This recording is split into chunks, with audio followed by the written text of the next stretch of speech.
You can't ignore the power of lighting if you're going to record videos, vlogging, maybe you're trying to promote your business, YouTube, TikTok, LinkedIn, Facebook, and stuff like that. Now, if you've wanted to start your YouTube channel, I'm going to share with you how I do my lighting, but of course, there's lots of advice and tips out there. Now, I've messed around with my YouTube studio over the last 4 years, and I finally got it as good as I need it right now for the moment. I have two lights over here. They are Godox lights. I do have affiliate links in the video description. I'm not asking you to buy anything, but I have two Godox lights over here. They have got diffusers in front of them, and that's just to stop the light being too harsh on my face. Before, I didn't have diffusers, and I used to get quite a bit of glare. Now, you will probably see I still get a little bit at the moment, but it was a lot harsher before. And if I dimmed the lights to soften the glare, it then meant that I wasn't lit up very well. Now, depending on your camera, maybe you're using a proper webcam, maybe you're using a camera, maybe you're using your iPhone. If you find that you don't light up very well, you end up increasing the ISO of your device. And often what that happens is you get a lot of noise. And you get these like smudgy blurriness creeping in around any dark areas. And I like to try to eliminate that as much as possible. Anyway, these two Godox lights, they're about this high up, and you will see an image of my desk in a moment. And they are angled at 45 degrees, slightly down towards me. I have a key light and I have a filler light. And I'm going to show you the difference between them when I turn everything off and I show you my studio in pitch black darkness. I'm going to activate each light, and I'm going to adjust the brightness on this one. No, this one over here, just to show you how you can get a bit more of a cinematic look. But I like to have them both at 80% brightness. Both of them are at 5,600 Kelvin. So that's like your daylight. If you go with a lower Kelvin temperature, that will make it colder, more bluier. If you go for higher, it'll be more warmer, and it'll be a bit more orangey, red, yellowish tones start to come in. But I quite like this tone we've got at the moment.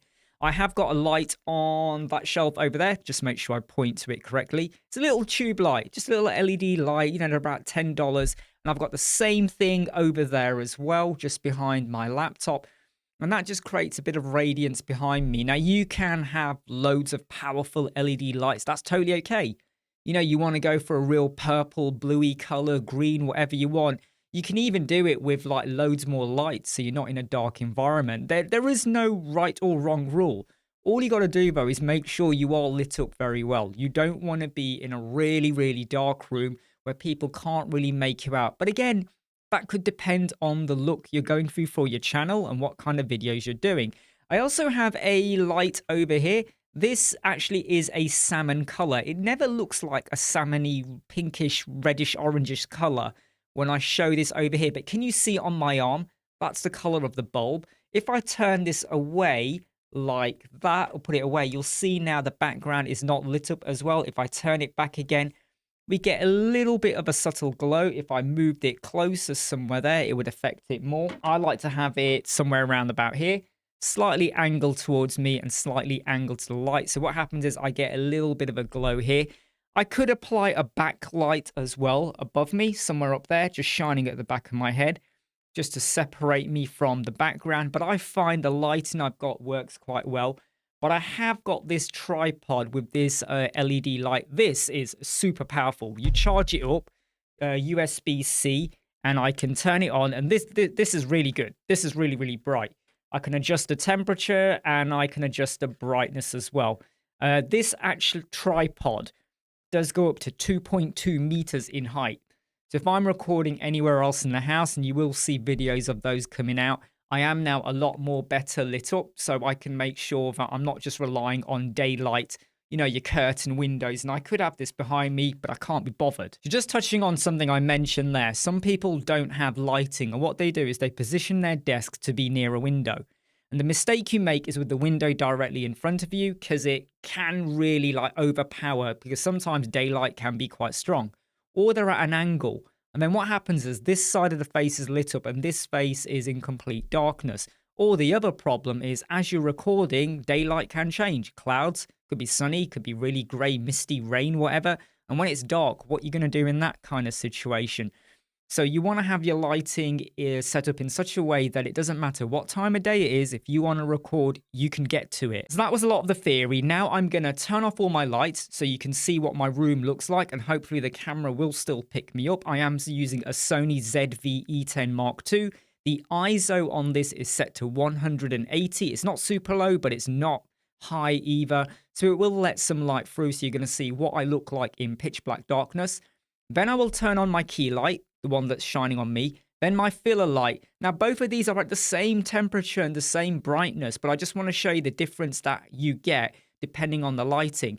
And then I'll turn on the backlights out and the tube light as well, and you can see the radiance creep in. Now, one thing I do want to point out before I do that is I do not have my lighting directly in front of me over here. And the reason I don't do that is because I wear spectacles. If you have your light directly in front of you, you are going to get a green glare. I mean, you'll probably see a little bit as I move my eyes up around. You can see it if I lift my head. Imagine that is now permanently on my spectacles if the light was directly ahead of me. Does not look good. And I see a lot of videos where people wear spectacles and they are making that mistake. Or they've got their monitors, the brightness really high.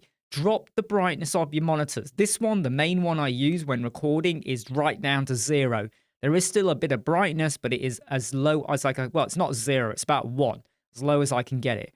And I got my 49-inch monitor, and you're going to see this will light me up a little bit when I put the room into pitch black darkness. I have got blind out curtains on a curtain over here, over there with the patio doors, blind out curtains. They are soundproofing, sound dampening curtains as well, so it's really good. And I got them over the entrance to the room as well. Okay, so let me now turn off the lights to my room and you're going to see how I look. Hopefully you can still make me out. So this is with all of my lights deactivated. And by the way, I never have the room light on. I am going to turn my room light on just to show you how I appear and how unnatural and quite weak it appears. I've now turned on my room light, and you may think it's a really weak bulb. This isn't actually true. The trouble with light bulbs is the light is right up there and it kind of spreads out. And you can see it reflecting off the Mandalorian mask just down there in my left-hand side, or the right-hand side of my body, just over there, left-hand side of the screen. It is a normal glowing, warm bulb, and you're getting this orange glow, but in terms of lighting, it will appear weak. I'm just going to hold up my phone, and I'm hoping that if I get the screen the right way round, like that, you're actually going to see that I am quite visible.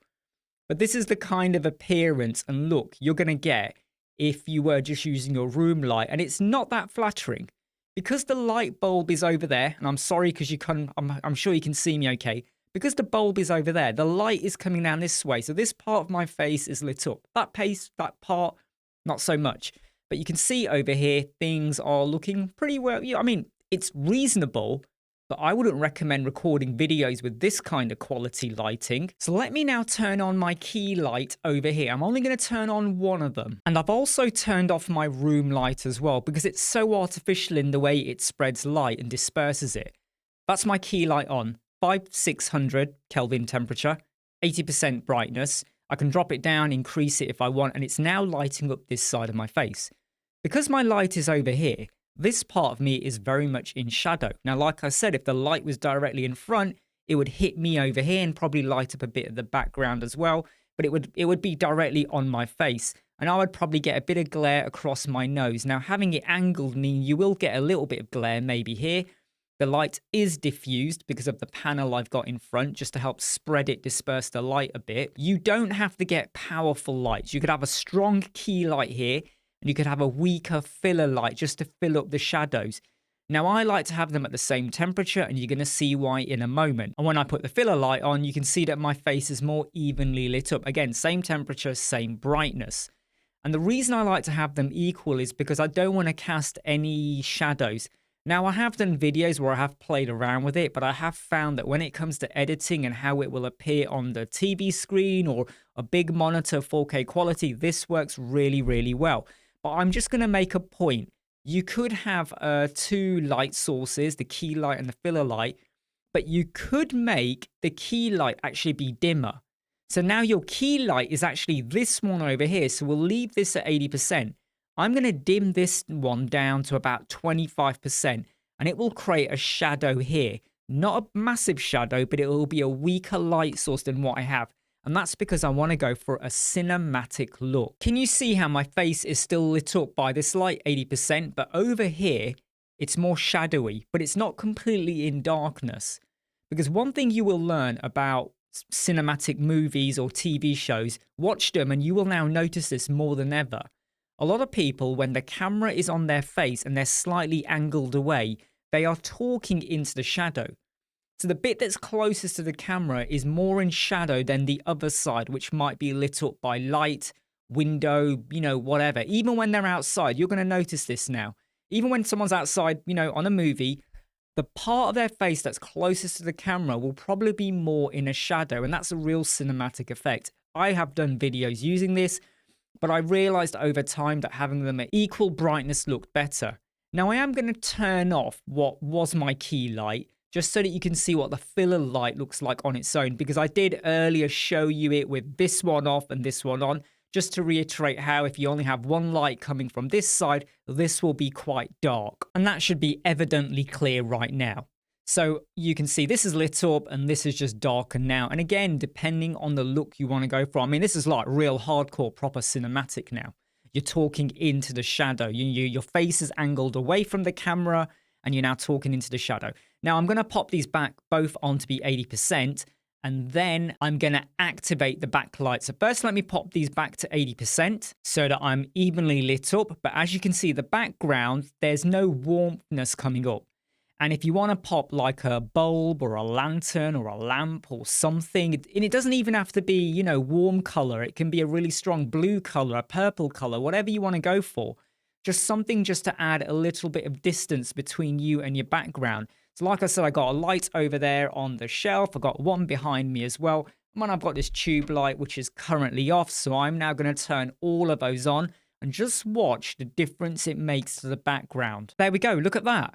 I mean, it makes a huge difference, doesn't it? I'm going to pop screenshots up of before and after, just so you can see that. And I really feel like, there are times I used to record or go do a live stream without those on. And when I replayed or look back at the footage, I'd be like, nah, it just doesn't look polished enough. Now, you don't need to go overboard. You don't need to spend lots of money on premium lights and stuff. And I hate to say it, but a lot of influencers out there, they will showcase products. And at the end of the day, they want you just to go and buy it from their affiliate commission link, or they've been sponsored to promote a product. Yes, I've got affiliate commission links in my video description, but I'm not asking you to go and buy anything. I'm just showing you what I use, and I live and breathe by these lights. And I love these Godox ones because they're so thin. I can reposition them wherever I want. And the only reason I have the diffuser panels, like I said, is to stop the harshness of brightness on my face. So just to give you a level of comparison, these are my two Godox lights without the diffuser panels in front. I mean, just look at the brightness on my palms there. Yeah, of course, I've got them set to 80% brightness, and that's why I'm getting this big glare. And if I softened it down, it might not be so harsh. But I also want to just point out, because I haven't mentioned it earlier, is that sometimes people like to use a softbox. They're almost like a triangular prism in shape. They're quite deep in terms of depth. And the reason why I don't like using any of those anymore, because I used to a long time ago, is because of the depthness. When you position them, you often have to make sure you've moved your desk or your positioning of your studio and other equipment to accommodate the lighting. So that's why I prefer flat LED panels. There's loads of other manufacturers and brands out there. But the Godox ES45 lights are my favorite, which is why I've got two of them. I hope this video on how I like to do my YouTube lighting has shared some insight into how I like to set things up, and hopefully you will now think a little bit more differently, or maybe a bit more about how you're going to do lighting for your own YouTube, TikTok, vlogging videos. Take care, see you soon.